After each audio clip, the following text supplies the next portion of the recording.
y'all. I so want to celebrate. It is week 3. It's over here. Yeah. It's week 3. We've officially made it to our first goalpost. I was always trying to build a habit, and I guess the next marker is up in the air for now. Like, if you have any suggestions, let me know. For now, let's just celebrate that we made it to day 21, baby. Let's go. I'm gonna jump right into it. There is no devotional, and there's gonna be no recap for today because I am running behind, and I hope that I'm able to make it through all of today's reading without interruption. If not, we're gonna see what happens. Okay. We are in Exodus 13, and we're gonna do Exodus 13 to 15 and Psalms 21. This little furry thing.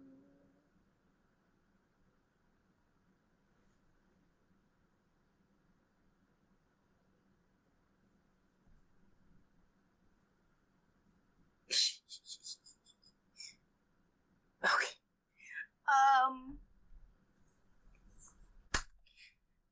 Dedication to the firstborn. Then when the Lord said to Moses, "Dedicate to me every firstborn among the Israelites. The first offspring to be born of both humans and animals belongs to me."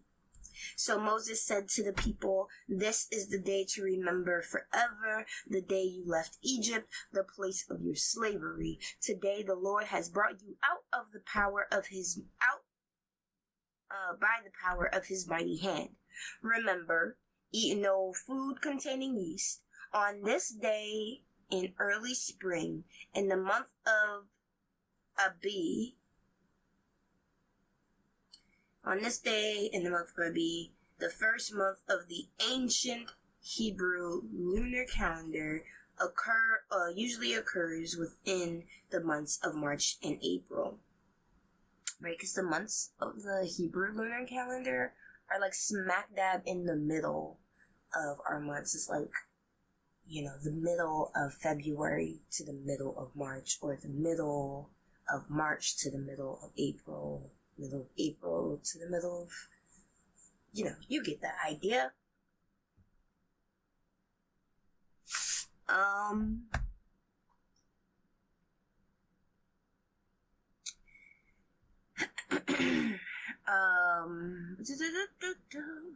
Okay. You must celebrate this event in the months. You must celebrate this event in this month each year as the Lord brings you into the land of the Canaanites, Hivites, Amorites, Hittites, and Jebusites. He swore to your ancestors that he would give you this land, a land flowing with milk and honey. For 7 days, the bread you eat must be made without yeast. Then on the 7th day, celebrate a feast to the Lord. Eat bread without yeast during those 7 days. In fact, there must be no yeast bread or any yeast at all found within the borders of your land during this time. On the 7th day, you must explain to your children, I am celebrating the Lord. I am celebrating what the Lord did for me when I left Egypt. This annual festival will be a visible sign to you, like a mark branded on your hand or your forehead. Let it remind you always to recite this teaching to the Lord. With a strong hand, the Lord rescued you from Egypt. So observe the decree of this festival at the appointed time each year. This is what you must do when the Lord fulfills the promise he swore to you and to your ancestors. When he gives you the land where the Canaanites now live, you must present all firstborn sons and firstborn male animals to the Lord, for they belong to him. A firstborn donkey may be brought back from the Lord by presenting a male lamb or young goat in its place. But if you do not buy it back, you must break its neck. However, you must buy back every firstborn son. And in the future, your children will ask, what does this mean? Then you will tell them, with the power of his mighty hand, the Lord brought us out of Egypt, the place of our slavery. Pharaoh stubbornly refused to let us go, so the Lord killed all the firstborn males throughout the land of Egypt, both people and animals. That is why I now sacrifice all the firstborn males to the Lord, except that the firstborn sons are always brought back. This ceremony will be like a mark branded on your hand or your forehead. It is a reminder that the power of the Lord's mighty hand brought us out of Egypt. How do we buy these firstborn sons back? Is it the same? By presenting a firstborn donkey may be brought back from the Lord by presenting a lamb or a young goat. But if you do not buy it back, you must break its neck. However, you must buy back every firstborn son. So I'm assuming you present a young lamb or a young goat, and you buy back the firstborn son every time. So that's one way to make sure your ducks are in order, are in a row. To buy is to be prepared to buy back your firstborn son before you have a child. You know? Be prepared to have a lamb or a goat. Is it a specific lamb or a goat? I know it has to be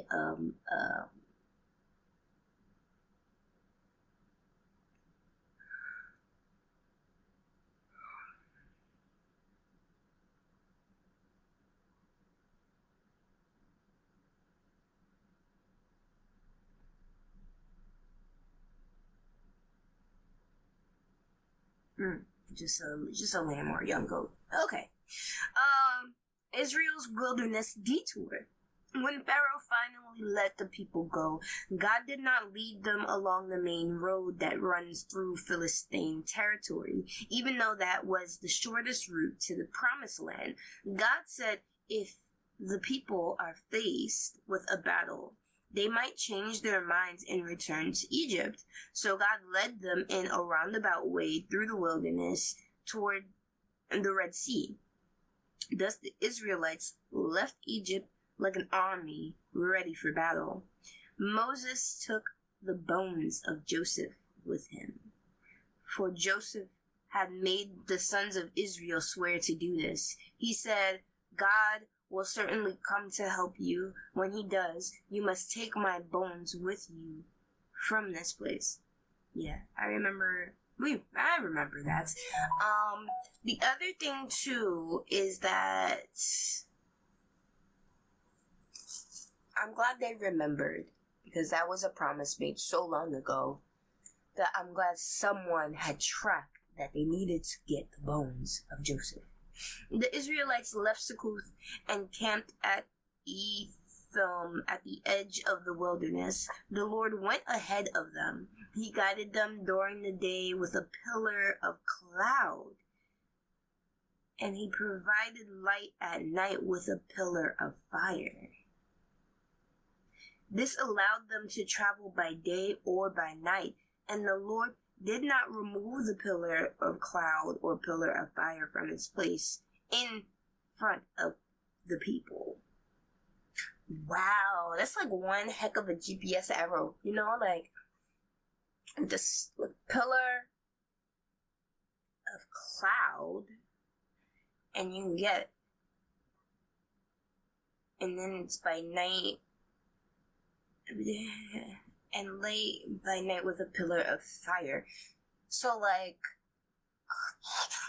I'm assuming this pillar's done from the, like, in my imagination, a rich ground and cloud, like, and sky cover. So it was a really, really long pillar that just, like, boop, boop, bop, bop, its way across the ground. He guided them. He guided them during the day with a pillar of cloud and provided a light at night with a pillar of fire.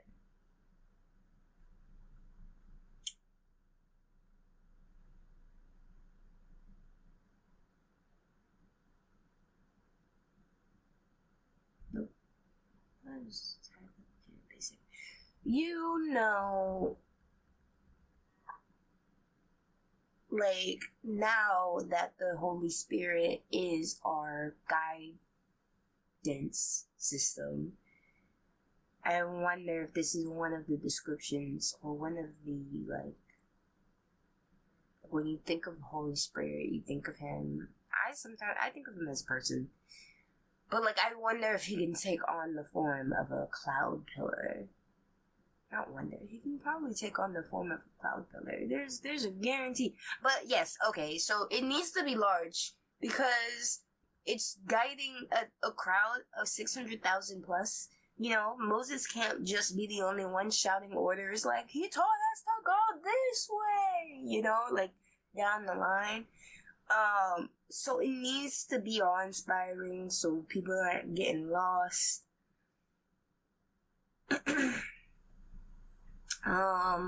That's cool.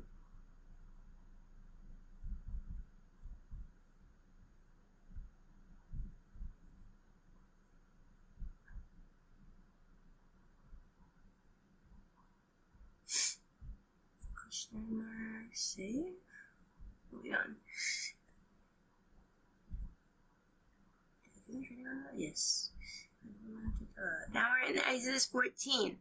Then the Lord gave these instructions to Moses. Order the Israelites to turn back and camp in Hahiroth between Migdol and the sea. Camp there along the shore across from Baal-Zephon. The Pharaoh will think the Israelites are confused. They are trapped in the wilderness. And once again, I will harden the Pharaoh's heart and he will chase after you. I have planned this in order to display my glory through Pharaoh and his whole army. After this, the Egyptians will know that I am Lord. So the Israelites camped there as they were told.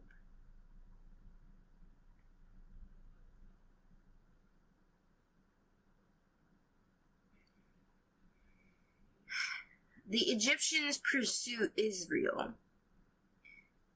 When word reached the king of Egypt that the Israelites had fled Pharaoh and his officials changed their mind. When word reached the king of Israel that the Israelites had fled, Pharaoh and his officials changed their mind. Yeah. What have we done letting all those Israelite slaves get away? They asked. So Pharaoh harnessed his chariot and called up his troops. He took with him 600 of Egypt's best chariots, along with the rest of the chariots of Egypt, each with its commander. The Lord hardened the heart of Pharaoh and the king of Egypt, so he chased after the people of Israel, who had left with fist raised in defiance. The Egyptians chased after them with all the forces in Pharaoh's army, all his horses and chariots, his charioteers, and his troops. The Egyptians caught up with the people of Israel as they were camped beside the shore near Hahiroth, across from Baal-Zephon.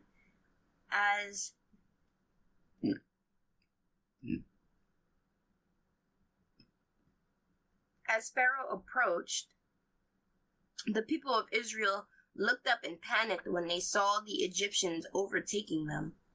They cried out to the Lord, and they said to Moses, "Why did you bring us out here to die in the wilderness? Weren't there enough graves for us in Egypt? What have you done to us? Why did you make us leave Egypt? Didn't we tell you this would happen while we were still in Egypt? So quick to turn in doubt. We said, leave us alone. Let us be let us be slaves to the Egyptians. It's better to be a slave in Egypt than a corpse in the wilderness. See, like when do you know the phrase or the quotes, give me freedom or give me death? It's usually what what people will quotes in terms of like African American slavery in the U.S. and they're like, give me freedom or give me death. Like a lot of people will fight for their freedom because you'd rather be dead than enslaved. Over here, they're like, there are graves for us in Egypt. I don't understand why you had to bring us all the way out to the wilderness just to let us die. Like, what's going on? Give me, like, we told you to leave us there. We told you to let us be slaves. So, like, the second they saw the slightest opposition coming for them, they forgot all that just occurred with the 10 plagues. They forgot every miracle they just witnessed, everything they were just saved and sheltered from, and went straight into fear and doubt. Like, why have you brought us here? Why are we witnessing you? You brought us here to be dead corpses. You look, we're not gonna make it. We're not gonna survive.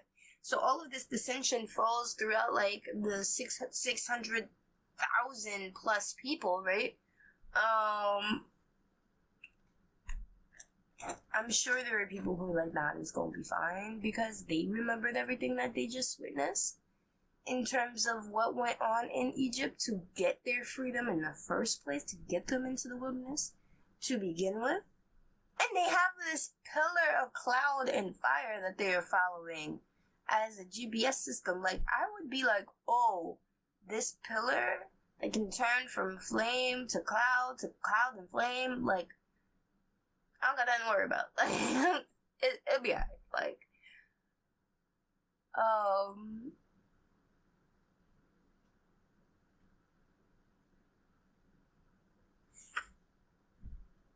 yeah, they see the chariots, they see the Egyptian army running up on them, they see Pharaoh's army. And of course, there's some worry.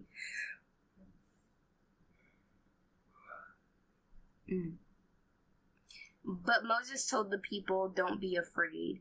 Just stand still and watch the Lord rescue you today. The Egyptians you see today will never be seen again. The Lord himself will fight for you. Just stay calm. That's so cold. The Egyptians you see today will never be seen again. That. Ooh, just calm down. Like, but Moses told the people, don't be afraid. Just stand still. So again, be still and know that I am God. Don't be afraid. Just stand still and watch the Lord rescue you today. The Egyptians will see you see today will never be seen again. Wow, man. Wow, that's cool. Escape through the Red Sea. Then the Lord said to Moses, why are you crying out to me? Tell the people to get moving. Pick up your staff and raise your hand over the sea. Divide the water so the Israelites can walk through the middle of the sea on dry ground. And I will harden the hearts of the Egyptians, and they will charge in after the Israelites. My great glory will be displayed through Pharaoh and his troops, his chariots and his charioteers. When my glory is displayed through them, all Egypt will see my glory and know that I am the Lord. Then the angel of God, who had been leading the people of Israel, moved to the rear of the camp. The pillar of cloud also moved from the front and stood behind them. Hold on. Then the angel of God, who had been leading the people out of Israel, moved to the rear of the camp. The pillar cloud also moved to the rear. So there were two angels present that were leading the people out of Egypt.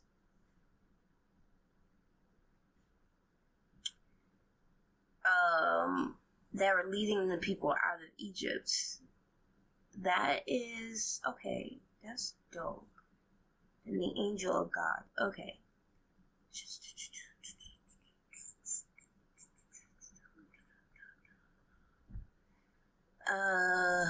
The cloud settled between the Egyptian and Israelite camps. As darkness fell, the cloud turned to fire, lighting up the night. But the Egyptians and Israelites did not approach each other all nights.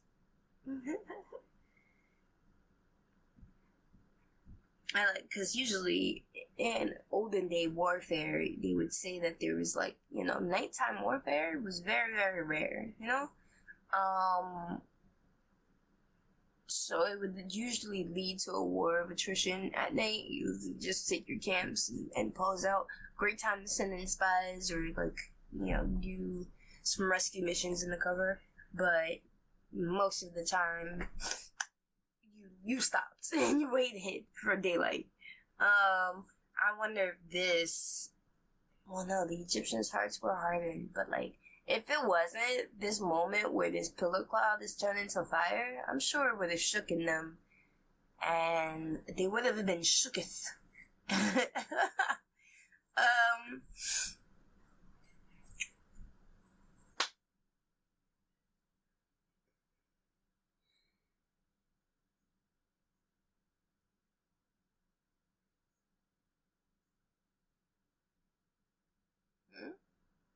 Right.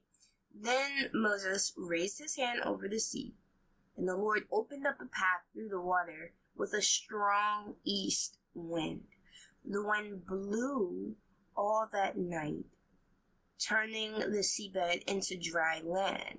So the people of Israel walked through the middle of the sea on dry ground, with walls of water on each side. Then the Egyptians, all the Pharaoh's horses, chariots, and charioteers chased them into the middle of the sea. But just before dawn, the Lord looked down on the Egyptian army from the pillar of fire and cloud, and he drew their forces into total confusion. He twisted their chariot wheels, making their chariots difficult to drive. "Let's get out of here, away from these Israelites," the Egyptians shouted. "The Lord is fighting for them against Egypt." You just realized that? Yeah?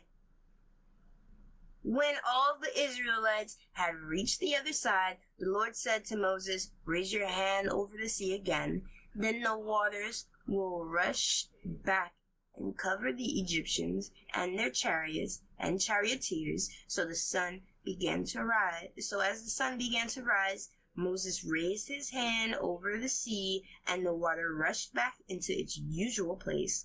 The Egyptians tried to escape, but the Lord swept them into the sea. Then the waters returned and covered all the chariots and charioteers, the entire army of Pharaoh. Of all the Egyptians who had chased the Israelites into the sea, not a single one survived.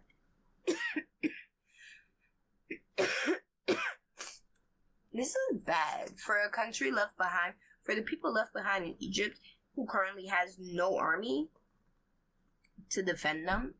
They're lucky that maybe, I know they were worried that the Israelites would join their enemies should a war break out, but they're lucky they didn't have that many enemies, because this would have been the perfect time to strike. You don't got your slaves no more, you don't got your army no more, and your pharaoh's dead.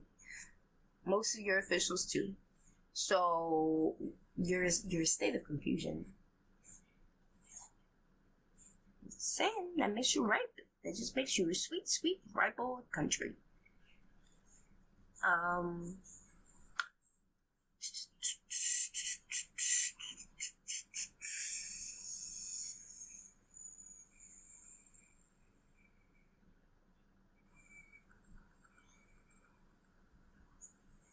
But the people of Israel had walked through the middle of the sea on dry ground, as the water stood up like a wall on both sides. This is how the Lord rescued Israel from the hand of the Egyptians that day. And the Israelites saw the bodies of the Egyptians washed up on the shore. When the people of Israel saw the mighty power that the Lord had unleashed against the Egyptians, they were filled with awe before him. They put their faith in the Lord and in his servant Moses. Ooh. Okay? See, here's the problem with putting your faith in the servant of God, is that servant of God is flawed. We know this from the court. He likes flawed people. So it's one thing to respect their authority as a servant of God, but to put your faith in them instead of fully putting your faith in God allows your faith to be weakened when they inevitably fuck up. So yeah, just a word of warning.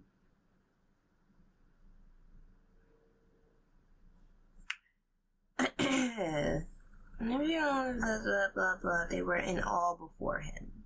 They put their faith in the Lord and in the servant of Moses. See, like here when it says no one survives,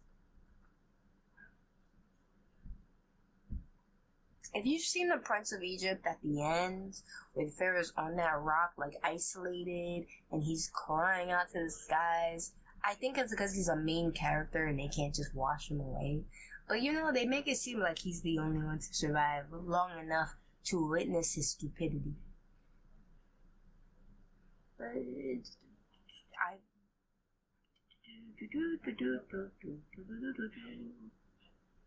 Noah survives. Okay.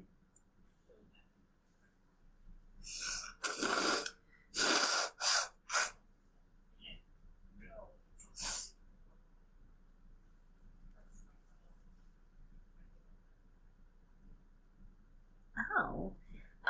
Exodus 15, a song of deliverance.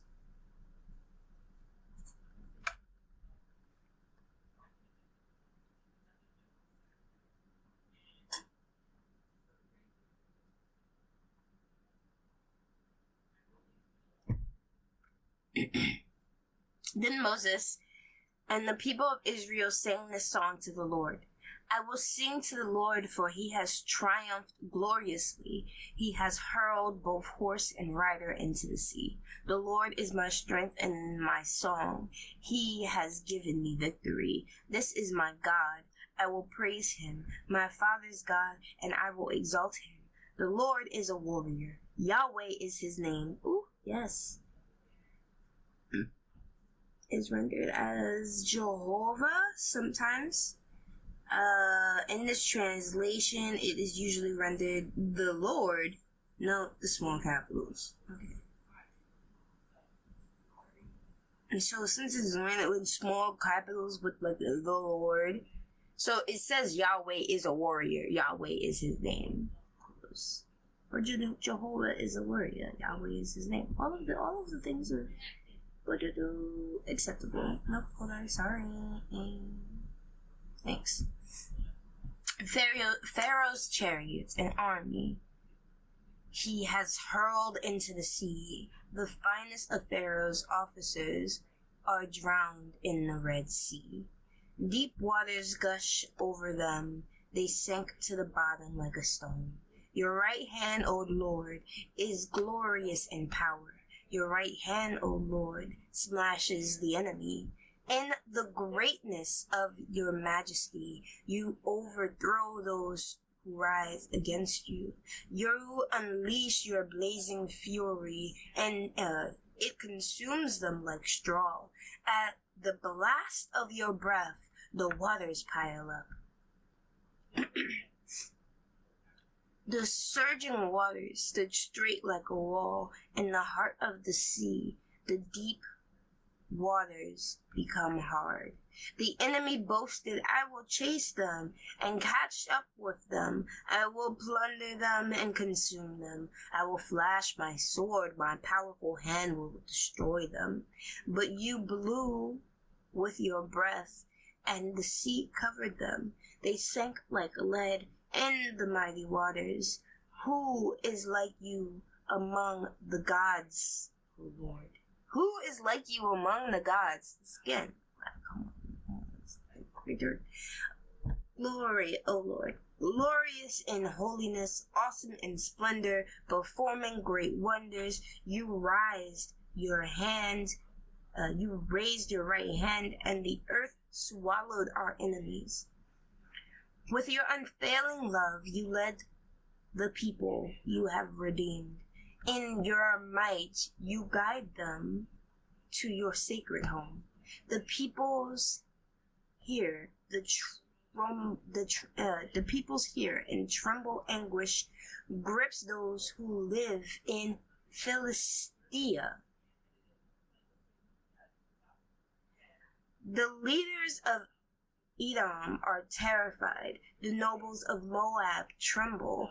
All who live in Canaan melt away. Terror and dread fall upon them. The power of your arm makes them lifeless as stone until your people pass by.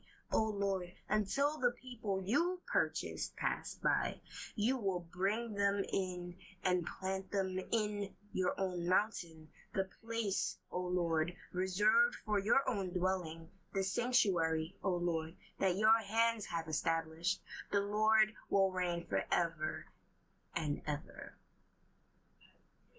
So the people of Israel get rescued from slavery, freed from the Pharaoh's grasp, and then escape out of this chase, essentially, this rundown.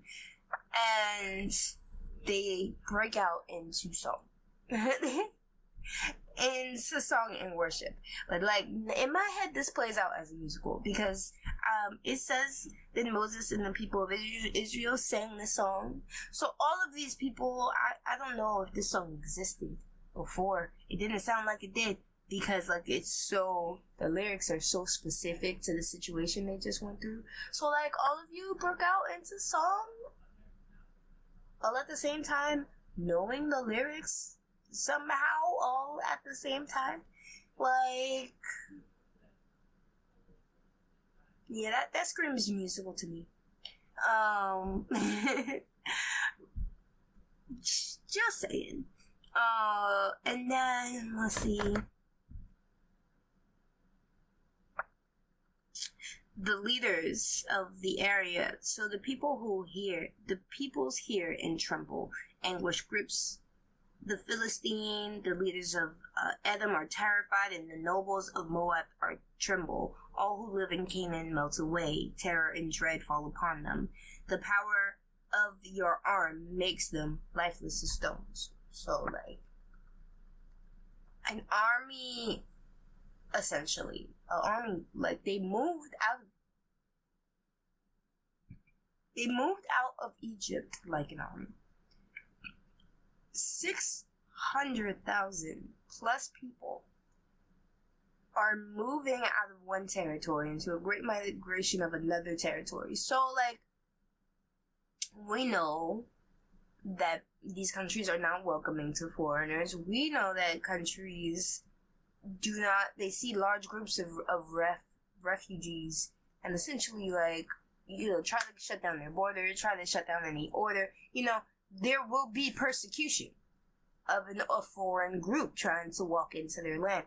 So I think another reason why God had to go this hard in order to set them free with all of the flair, is that he had to make sure that wherever they went after, the people there already existing there would know to not touch these people. Like they are under my protection. They need to know. You need to know that. You're under my protection. You're under the Lord's protection. So, yeah, that might have been another reason for all of it. Bitter water at Marah. Then Moses led the people of Israel away from the Red Sea, and they moved out into the desert of Shur. They traveled in the desert for 3 days without finding any water. This is Exodus 15:23. When they came to the oasis of Marah, the people was too bitter to When they came to the oasis of Marah, the water was too bitter to drink, so they called the place Marah, which means bitter. The people complained and turned against Moses. There's no loyalty here. The people complained and turned against Moses. What are we going to drink? They demanded. So Moses cried out to the Lord for help, and the Lord showed him a piece of wood. Moses threw it into the water, and this made the water good to drink. It was there at Marah that the Lord set before them the following decree as a standard to test their faithfulness to him. He said, "If you will listen carefully to the voice of the Lord your God and do what is right in his sight, obeying his commands and keeping all his decrees, then I will not make you suffer any of the diseases I sent on to the Egyptians. For I am the Lord who heals you."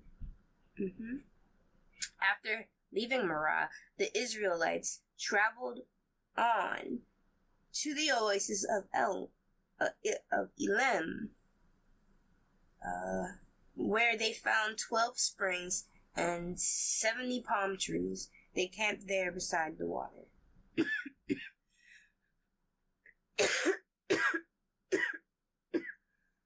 Okay, we're now into Psalms 21.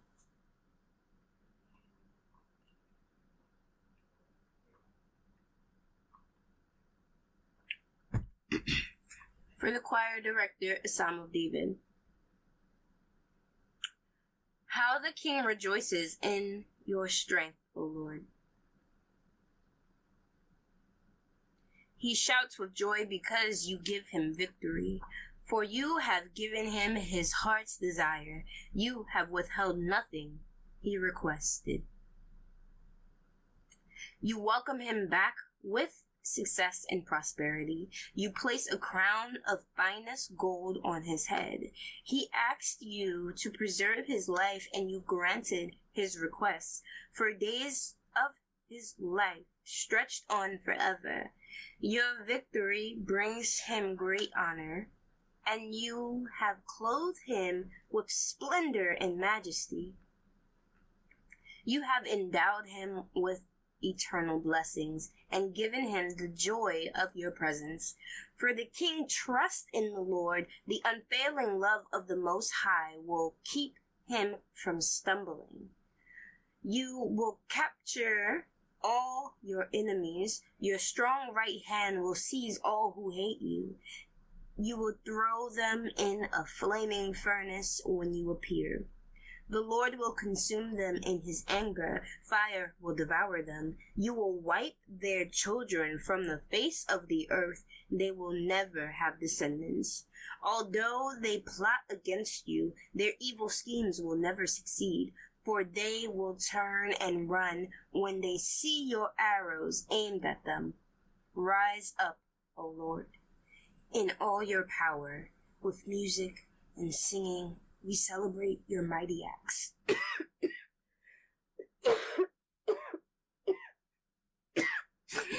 Oh, Jesus.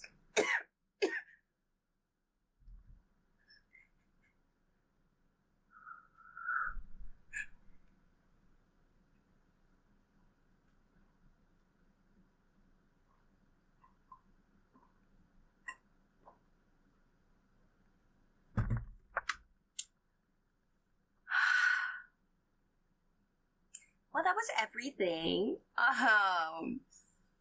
Tomorrow we read more of the second half of Psalm. Actually, no, I think we're still in the first half. We're in the first half of Exodus until Exodus 19. So, yeah. Oh, and then tomorrow Psalms 22. So I have a little special nugget for you guys on that tomorrow. I'm gonna go get this cough in order, and then I'm gonna get my life together. Maybe. Bye!